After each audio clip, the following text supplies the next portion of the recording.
What's going on, everybody? It is time for another installment of Friday Q&A. Thanks so much for this week's questions. As always, if you have questions for next week's Q&A video, please let me know in the comments. The one bit of housekeeping I wanted to get to was there's a Ragdoll live album that should be available on all the digital platforms.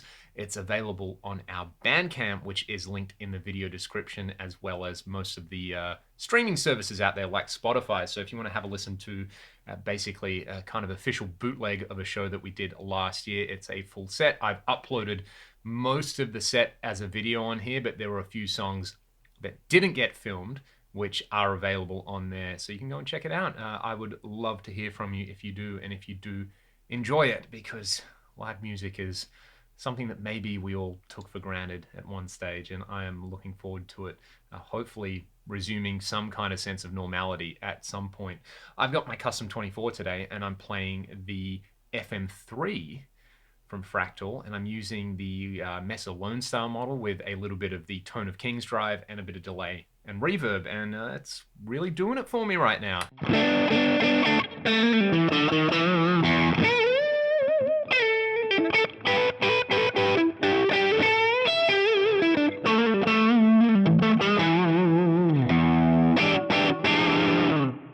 Let's get straight into the questions. This one comes from DMAC. I've been telling you that I'm going to talk about why I have three ADA MP1s and what the third one is for. We've seen two of them together, one boosting another. I did a dedicated video on that a couple of weeks ago. But the third one is basically because I had the opportunity to buy two at a really good price. So I got another two. I wanted to have one that I can modify and do the 3-tube mod to, which I'll get around to at some point. But I figured there's also some other mods out there for MP1, so maybe I will mod the other one as well and have like 3 different versions of a pretty glorious preamp. I've got my original one at the top, which I want to leave as stock because I do love that sound, but I am quite curious to hear the 3-tube mod going on there. All right. This is an interesting question. This one, because I'm pedal boy, right? Richie Sambora.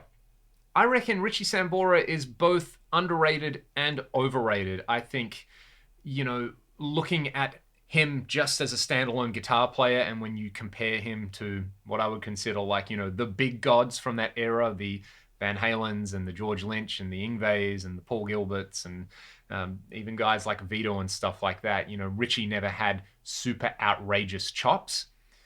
And people, I do know people who are like, man, Richie Sambora is my favorite guitar player. And I kind of get that. I think the overall like vanilla-ness of Bon Jovi is something that I never like really fell in love with. I love playing Bon Jovi songs live. You play Living on a Prayer live and people lose their mind, and it is a total vibe. And vanilla is not meant as an insult there, because they wrote a lot of great songs, and Richie played for the song. I think he's underrated as a songwriter, and especially as a vocalist. His backing vocals kind of made that band, in my opinion anyway, in a lot of the parts that he wrote, and the way he just kind of plays within himself without just, mindless noodling, because those songs don't need it. So I would never say that Richie Sambora is my favorite guitar player, but like the older I get, kind of the more I appreciate his ability to just like sit in the pocket and let the songs speak for themselves. Yeah, and he's got some tasty licks. Like I said, those licks in Living on a Prayer.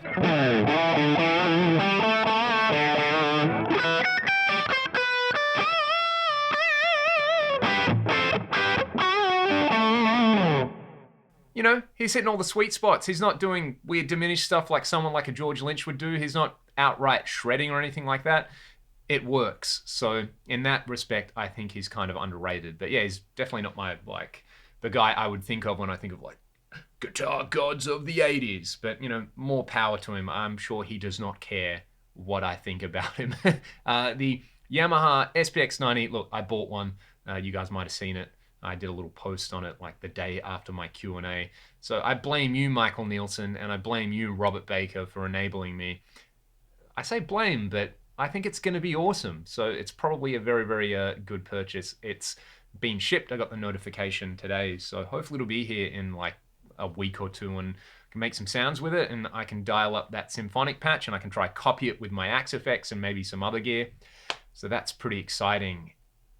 Apparently, the Magic Stomp, the little Yamaha thing, has a symphonic preset. Apparently, like the SPX 50D or something has one. So there were a bunch of Yamaha units that had symphonic presets in there.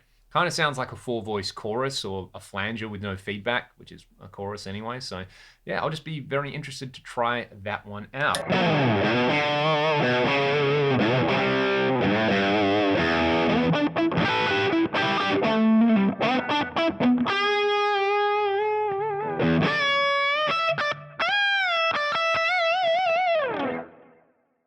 Quite a few comments last week about 7-string guitars. I've got a funny little story about that. I saw someone listed like a Ball Family Reserve JP7 for a pretty good price locally, and it went like that. I didn't even get a chance to consider it. So I was considering it for a second. I was like, oh, that's really cool. And by the time I got around to like, maybe I should follow up on this ad, the guitar had sold. But on that, one of you mentioned that you've got an Abasi 7-string.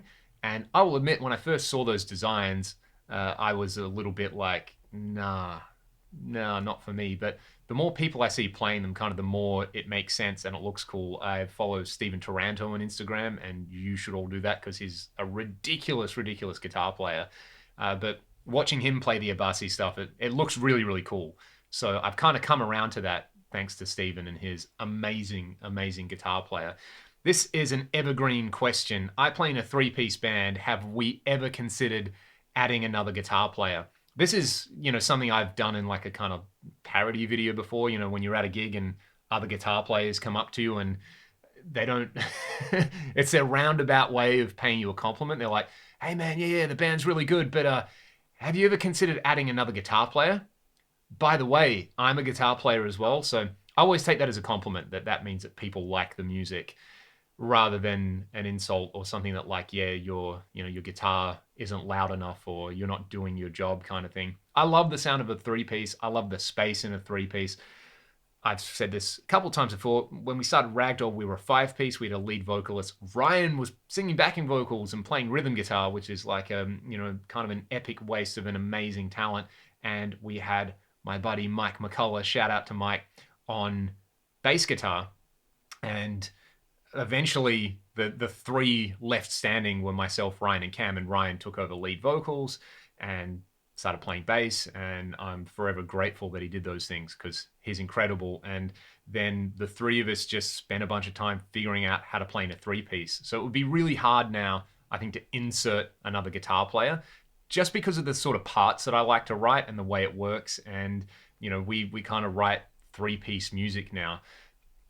Keyboards would be fun, but it's another person you have to buy plane tickets for and fit in a car. And if we were going to go down that route and do a bunch of stuff, I would either trigger it using some bass pedals or some external loops, or we would just play to tracks because, if touring ever resumes again, it's kind of all about economy and efficiency for us. I'm not super into the tracks thing. I like the idea that when you come and see us live, you just get us live. You should go and check out the live album, by the way. Second time I've mentioned that. But yeah, it's we did have a buddy of mine, Paul, in the band for a while. Paul Cush, great guitar player, great singer. He was with us for maybe 2 or 3 months while we were kind of experimenting early on before we had released any music as a 4-piece. And I love Paul's playing and I love his singing, but didn't work for him, didn't work for us. It is what it is. So the 3-piece thing, it's coming up to 10 years next year that we will have been playing as a 3-piece. So yeah, not at this stage. Maybe if I did another project, it would be really fun. And I love doing gigs where I'm not the only guitar player. I've done a lot of duo gigs with friend of the channel, Mr. Troy Nababan, himself an amazing player and singer, where we'll be doing like an acoustic duo, and because he sings and he plays acoustic guitar, I'll show up with my electric guitar and I'll just kind of make like pad and keyboard sounds behind what he's doing and play some solos, and it's kind of the easiest gig ever because he's doing all the work. That's the moral of the story. Find yourself some buddies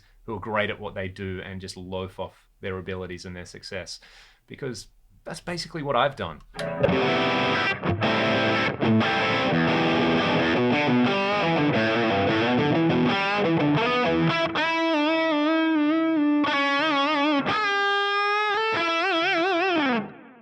All right, using your AX8 to generate the harmonies for Hotel California, there is a diatonic pitch block in there, so you should be able to do that. And there's also custom scales, so if you need something where maybe it's like a diatonic third except for one note where it's a fourth, you can use the custom scales. I've got a tutorial video on custom scales with the Axe effects that you can check out. The monitors that I'm using Adam A7X monitors, and I'm using a Universal Audio Apollo Twin as my main interface. I have a desk with my monitors sitting on one of the upper tiers, so I don't have stands for them. I don't have any of those little foamy things for them either. It's fine. I'm sure I could optimize this space a little bit better with some treatment, but the Atoms are really, really good. I really, really like them. So I kind of always recommend those to people if they're looking for, studio monitors and they don't want to spend like $1 bazillion on some focals or something like that. So yeah, the Atoms are really good. Gaming systems. I have a Switch. I bought a Switch basically just to play Zelda, and I really like the ability that it's so easy to travel with. I have taken that thing on a bunch of like touring that we've done, whether it's just kind of local stuff where I'll take it with me and after a gig, if I want to unwind, I can, roam around Hyrule, or taking it on planes was really good back when flying was a thing. So yeah, that paid for itself almost immediately in the amount of boredom that it quelled. And that game is worth it. It's so amazing. My wife has a PS4, and I recently got Tony Hawk's Pro Skater, the remaster on there. So I've kind of been smashing that. That has been a really good time. Don't have an Xbox though, and I played Half-Life, I think, when I was like 15 or 16 on PC, and that's as into PC gaming as I ever got. But I'm like a Nintendo fanboy at heart, so anything on there, anything Mario or Zelda, always kind of hits the spot for me. We're absolutely slamming through these questions today. The what does that word say? The Cherrytone Molecular. It's down at the studio with Troy, so he's been using that on a bunch of stuff. I went down a couple of weeks ago and we really dialed it in with a cab and got some amazing sounds out of it. So it's being put to good use on some recordings at the moment. I'm sure it'll be back at some point, but I have the ridiculous stack of amps and the rack back here to keep me occupied, and the Axe effects and the FM3, of course. So yeah, that the Cherrytone's not going anywhere. That thing is amazing. I really like it.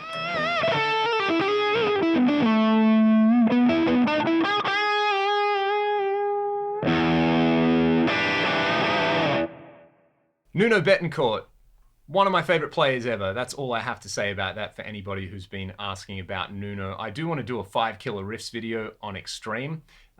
It's all about copping the feel and doing everything the way it should sound. So that will come at some point.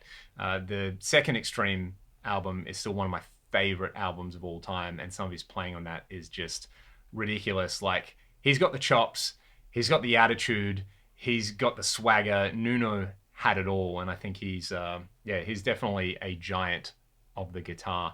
Last question today, actually. Like I said, we've been slamming through these. My favorite female artists, and this is a good question. When I was first getting into music, when I was like 13, 14, that kind of thing, a friend of mine showed me Nightwish, and that was like my introduction to something that should not be a genre, but like female fronted metal. So I really got into that, bands like Nightwish, and I really liked Epica. I liked all the Camelot stuff where they would have guest female singers on there. So all of that stuff was sort of my introduction into it. But now I spend a lot of time listening to stuff like, I love Suzanne Vega's albums from the 80s. Sean Colvin's album, her first album, the one that has Shotgun Down the Avalanche, is amazing. I really like Imogen Heap stuff. I really like Björk. If Björk is a female or an alien from some other planet or some other higher plane, because the stuff is just like amazing, does not do it justice. And I spent a lot of time driving around with my wife in our car. There's like kind of an old folk station over here, like 101.7 or something like that, and they play a lot of music from like the 30s, the 40s, and the 50s, and a lot of the female singers that I hear on that are also amazing as well. And of course, a bunch of the old blues stuff. I remember reading an interview with Neil Schon where he talked about his soloing is him trying to like replicate the vocal phrasing of singers like Etta James and Aretha Franklin, and taking that on board and trying to really be a vocal, listen to singers if you want to improve your soloing, I think is the big takeaway there. And when you listen to Neil play, he's definitely doing that thing. Alrighty, thank you so much for your questions this week. I hope I got to most of your questions. If you have any questions you would like me to answer for next week, please let me know in the comments below. Otherwise, have an awesome weekend, and I'll see you next time. I'll play you out with some jangle from the parallel mode on these pickups. Yeah.